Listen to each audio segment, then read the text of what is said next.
به همگی، امیدوارم که فوق‌العاده باشید. به کانال من خیلی خیلی خوش اومدید. سلام از یه روز گرم تابستونی و امروز قراره که بهت بگم اگر اومدی یروان بهتره که کجاها رو بری که لذت ببری از اینجا. پس بزن بریم. من میون توضیحات صورتمو هم پاک کنم چون تازه از دانشگاه برگشتم و امتحان زبان ارمنی داشتم و تونستم نمره 70 رو کسب کنم که خیلی پرفکت. خیلی خوب، وقتی که شما تشریف آوردید یروان باید ابتدای کار بهتون بگم که جاهای دیدنی خیلی خیلی زیادی نداره، ولی خب به یه بار اومدن میارزه. من واقعا پیشنهادش میکنم. توی ویدیوهای قبل بهتون گفتم که رفتار مردم یروان چقدر نسبت به ایرانیا خوبه و خب این یه حس خیلی عالی هم به مهاجر میده هم به اون کسی که سفر میکنه، مخصوصا وقتی سوار بعضی از تاکسی‌ها میشی یا یه سری چیزا رو که میخوای خرید کنی میبینی که یه سری کلمات بامزه فارسی هم میتونن حرف بزنن. خب این خیلی به نظر من جالبه. اما در کل اگه بخوایم بریم سراغ اصل مطلب، اولین جایی که به نظر من باید بره هر نفر ریپابلیکه. میدون ریپابلیک یا همون میدون جمهوری که اصلی ترین میدون یروان هستش. چیزی اینجای منه. آها الان درست شد. نه هنوزم توی سایه درست نمیشه. که اصلی ترین میدون یروان هستش. من عکسای همه چیزام سعی میکنم اینجا قرار بدم، هم توی شب قشنگه هم توی روز. من پیشنهاد میکنم که توی شب برید چون که خب الان این روزا تابستونه، یعنی هنوز که تابستون نشده ولی هر چی میریم جلوتر داره هوا گرم میشه، شما آفتابو داری میبینی و من واقعا گرممه. البته به گرمی یه سری از شهرهای ایران نمیرسه. مثلا من شیراز زندگی میکردم، به گرمی اونجا هنوز نمیرسه. زنگ میزنم ویدیو کال میگیرم متوجه میشم که اینجا خیلی خنک‌تره. شبا خیلی خیلی خنکه، حتی ممکنه سردتون بشه. الان خردادیم، ابتدای خردادیم و اکثر شب‌ها این روزا اینجا داره بارون میاد، بارونای شدید. لاکی تو دوربین نیاد. بارونای شدید میاد و رعد و برق‌هایی میاد اینجا. واقعا شب فکر کنید دارم بزرگ نمایی میکنم. رعد و برق‌های اینجا میاد که وحشتناکه. پس حواستون باشه که قبل از سفر آب و هوا رو چک کنید. ولی خب تموم میشه دیگه، 1-2 ساعت هست نهایتا بارونا. لاکی از دوربین برو کنار مامان. خلاصه ریپابلیک فقط یه میدون نیست، جدا از خودش که یه جاذبه است. یه دونه ساعت بزرگ کنارش هست که توی یه سری از تایم ها صدا میده، خیلی واسه فیلم گرفتن قشنگه.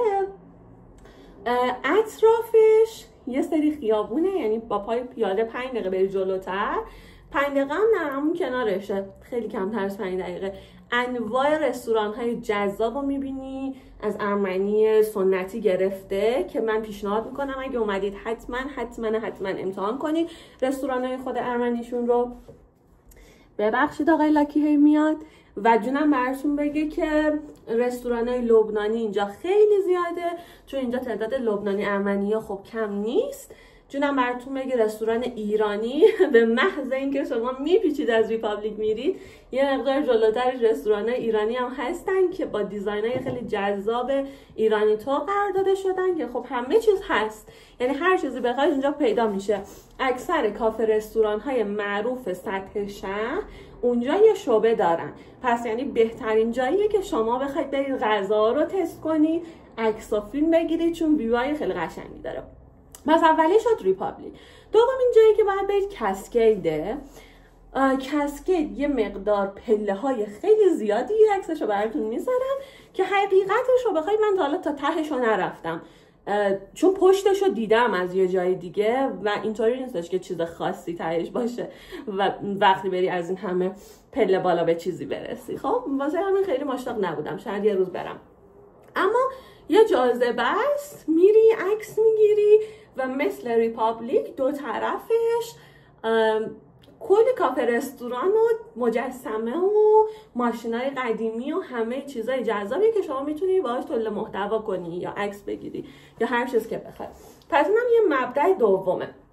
و یه چیز دیگه که می‌خواستم راجع به یروان مسافرت مخصوصا توی الان که تابستونه بهتون بگم این هستش که اینجا ایونت های خیلی زیادی برگزار میشه تو پارک های بزرگ و معروفشون، توی کسکری، توی ریپابلیک و جاهای مختلف. حتما حواستون باشه، یعنی بهتره که توی یه تایمی بیاید که یکی از این ایونت ها رو حداقل تجربه کنید. مثلا چند مدت دیگه ایونت شراب فکر میکنم، ایونت جشن آب فکر میکنم باشه که همه میرن یه قسمتی با تفنگای آبپاش روی هم آب میریزن. خب این خیلی جالبه دیگه، مثلا واسه ما ایرانیا میتونه تجربه خیلی باحالی باشه. پس پیشنهاد میکنم که قبلش حتما اینا رو چک کنید. اینجا یه پارک آبی هم داره که قبلا راجبش تو ویدیوهای قبلی باهاتون صحبت کردم که خیلی بزرگ نیست، من خیلی خوشم نیومد، ولی میتونید تجربه کنید. توی گوگل سرچ کنید آکوا پارک یروان، میتونید تجربه کنید. خب دیگه خانوادگی میتونید برید و چیزیه که توی ایران خیلی ما نمیتونیم انجامش بدیم، یعنی اصلا نمیتونیم انجامش بدیم. یه چیز دیگه ای که به عنوان یه مسافر من پیشنهاد میکنم که حتما انجام بدید این هستش که شما یه تور رزرو کنید، برید جاهای مختلف ارمنستان رو بگردید. از اینایی که توی مثلا 3-4 ساعت میبرنتون شهرهای مختلف ارمنستان و به همراه رستوران‌های سنتی و قدیمی، کلیساهای مختلف، چون خب ارمنستان کلیساهای خیلی زیادی داره. دریاچه سوان توی خود یروان نیست ولی خیلی جاذبه دیدنی قشنگیه. توی گوگل سرچ کنین هست، منم عکسش رو میذارم. من چند مدت پیش اونجا بودم، تازه اون موقع زمستون بود، واقعا جذاب بود و وایب فوق العاده عالی داره. پیشنهاد میکنم که حتما برید و با تور خیلی بهتون خوش میگذره، چون تور گاید بهتون کامل توضیح میده که چه اتفاقایی اینجا افتاده، چه رستورانی بهتره که برید، اینجور و اونجور. من واقعا پیشنهادش میکنم که حتما برید. یکی از پارک‌های قشنگ اینجا یراس پارکه که توی محله زیتون قرار داره، نزدیک ما هستش و توی زمستون که اسکی روی یخ اونجا هست که خیلی وایب خوبی داره و خونه بابا نوئل یا خونه سانتا اونجا قرار داره. شما برید میتونید ببینین. البته فکر نمی کنم الان درش باز باشه، توی کریسمس درشو باز میکنن، سانتا هست، میری عکس میگیری یا اینا، ولی خیلی قشنگه واسه عکس گرفتن، خیلی قشنگه. یه سری چیزای بازی هم واسه بچه‌ها داره، میتونه یکی از انتخاباتون باشه. یه شهر بازی جذاب که میتونین برین یروان پارک هستش که یه مقدار دور از شهر، سمت مسیریه که شما میرید تو فرودگاه. اگه دقت کنید دارید برمیگردید دارید میرین، یروان پارک رو میبینید که این یه ورودی داره. حالا هر دفعه یه سری تخفیفی میخوره و قیمتاش فرق داره، سرچ کنید میتونین ببینین از اینستاگرامش فکر میکنم یا سایتش. و یه ورودی که پرداخت میکنی از همه چیز به صورت نامحدود میتونی استفاده کنی. خب این خیلی به درد کسایی میخوره که میخوان اکیپی برن جایی یا بچه یا دارن که دیگه دائم درگیر این هستن که حالا این چنده اون چنده و اینا. اگرم که شما چون اینجا واقعا قیمت‌های فست فود رستوران‌ها سرسام‌آوره، اگه مثلا خونه یا رنت کردید به صورت کوتاه مدت جای هتل یا مثلا هتلتون آشپزخونه داره، پیشنهاد میکنم که از سوپری‌هایی مثل یروان سیتی که خب همه چی رو دارن، خیلی وقتا توی تخفیف هستن، استفاده کنید و خودتون غذا درست کنید، چون اگر که بخواید یکم طولانی مدت اینجا بمونید واقعا واسهتون بورینگ میشه و چیزا هم خب خیلی گرون هستش.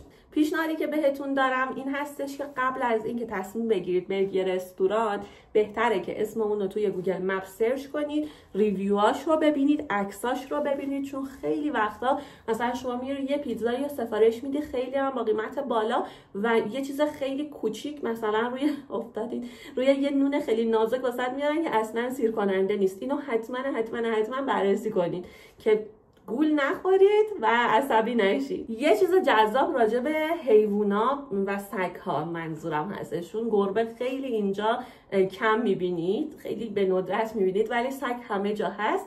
اینه که به پلاک هاشون دقت کنید. پلاک سبز یعنی اینکه کاملا فرنلی ان، کاملا میتونین باشون اخت بشید، دوستتون دارن. پلاک نارنجی دارن، صورتی و قرمز، که اون نارنجی صورتیه اینجوریه که ممکنه بعض موقع باید حال کنن، بعض موقع اعصاب نداشته باشن دیگه. و پلاک قرمزم نشوننده اینه که ممکنه خطرناک باشن، ممکنه اعصاب نداشته باشن. چون من هر چیز سگ اینجا دیدم همشون فرلی ان، حتی اونایی که پلاک قرمز دارن. ولی خب خلاصه مراقب باشید.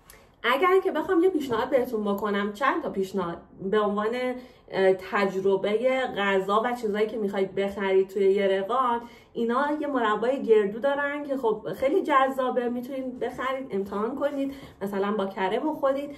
اگر که خواستید نون بخرید از اینجا، لواش هاشون بی‌نظیر، البته بستگی داره که از کجا بخرید، ولی خب کلا ارمنستان به لواش هاش معروفه، به مربای گردو معروفه. جونم براتون بگه که زردالو خیلی همه اینجا بهش ارق خاصی دارن، هم زردالو هم انار، ولی من زردالوهاشونه که خوردم مال ایران خیلی بهتره. اناراشون ولی یه مقدار بهتر از ایرانه که دیگه فصلش گذشته تقریبا. و یه چیز دیگه هم که واسه بهتون بگم، ارمنستان انواع پنیرها رو داره. یعنی شما وقتی مثلا توی یرقان سیتی میری توی سکشن پنیرها گیج میشی، خدایا ما این همه پنیر داشتیم و خبر نداشتیم. آره خیلی جذابه، میتونید پنیرهای مختلفش رو امتحان کنید، مخصوصا پنیر بلو چیز. اینجا پیتزاهای فور چیزشون هم خیلی معروفه که از 4 تا پنیر درست شده و من خوشم نمیاد، مزه جوراب میده، مزه بوی پا میده به خاطر شدت استفاده پنیرش و حالا نوع پنیراش. ولی خب چیزی که میتونید امتحان کنید. یکی از جاهای جذاب دیگه هم که بهتون پیشنهاد میکنم حتما برین، باغ وحش اینجاست که یه باغ وحش بزرگه، هم با تاکسی هم با اتوبوس میتونین برین، چون که داخل خود شهر، خیلی خیلی خیلی جذابه. من پیشنهاد میکنم که حتما برید و یه فضاییه که حیوونا، حالا نمیتونم بگم که براشون ناراحت نمیشین، ولی یه فضایی مثل جنگل، متفاوته از باغ وحش های ما. پیشنهاد میکنم که برید و جونم براتون بگه که اگه بخواید برید مال هایی که معروف هستن، بزرگترینش دالما مال و یروان ماله و جونم براتون بگه ریو مال هم باز میتونه مال خوبی باشه، ولی خب خیلی بزرگ نیست. همون دالما و یروان مال همه برندها اکثرا توشن و کارتون رو را میندازه. این بود ویدیوی امروز ما، امیدوارم که خوشتون اومده باشه، براتون مفید بوده باشه. با کامنت ها به هم انرژی بدید و سابسکرایب هم کنید. خداحافظ.